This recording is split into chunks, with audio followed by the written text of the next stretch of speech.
Hello and welcome to this year's roundup of the top stories to have made the news across Warwickshire in 2015. Getting started, raids led by Warwickshire County Council's Trading Standards Service led to illegal tobacco products amounting to 15,000 cigarettes and 9 kilos of hand-rolling tobacco being discovered in shops across the county by specialist sniffer dogs in January. February's top stories then saw the spotlight shift to sexual consent as the county's young people were asked to create short films about healthy and respectful relationships as part of Warwickshire County Council's Respect Yourself campaign.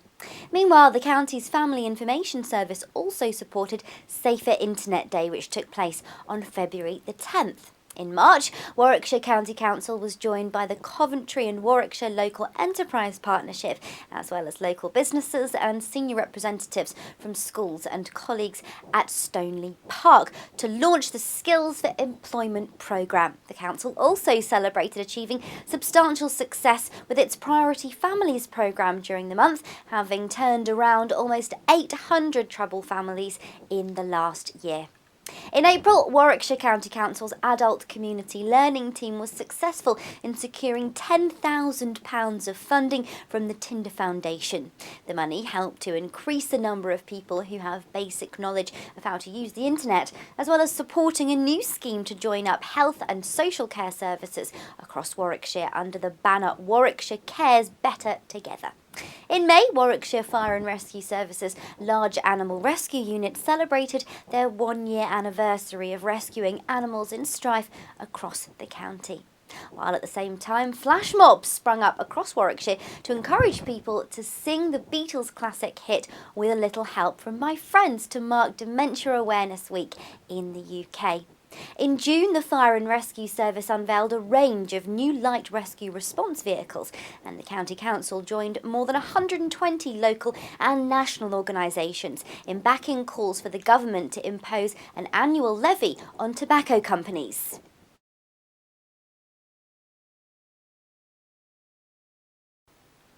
Heading into the second half of 2015, July saw increased support for children and young people with special educational needs and disabilities. In addition, the council underlined its commitment to supporting tourism and culture by making a £75,000 grant fund available to organisations planning to hold events or festivals across the county. In August, Warwickshire Fire and Rescue Service were called to an accident where an elderly motorist had driven into Loxley Lake. On arrival, crews found the gentleman still sat in his car, calmly smoking his pipe as water flooded in. The big day out was also back in Warwickshire on September the 26th and 27th, with a huge range of well-attended outdoor events held across the county. Meanwhile, Warwick's historic Market Hall Museum closed its doors for a major refurbishment in September, with the venue set to reopen its doors in summer 2016. In October, Warwickshire Fire and Rescue Services Large Animal Rescue Unit had a busy month. Bess the horse was saved from a canal at Quarry Bridge Farm in Polesworth, while later in the month the team helped to free Billy the Bull, a hapless bovine who managed to get his head stuck in a tree. Heading into November, the council introduced the highly innovative Safer Streets campaign. It focuses on the lives of fictional characters living in Safer Street and highlights the range of ways Warwickshire County Council is working to keep local communities safer. The work includes tackling issues like the sale of fake cigarettes, fires in the home, protecting residents from rogue traders, reducing road traffic collisions, and cutting crime through closer partnerships with the police.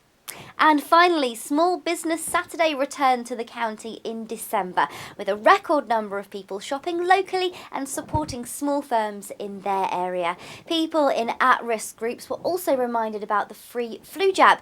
So there you have it. That was 2015 in a nutshell. From all the team here at Warwickshire County Council, we'd like to say a big thank you to everyone who has read and shared our news over the past year, and we'll see you all again in 2016. Happy New Year!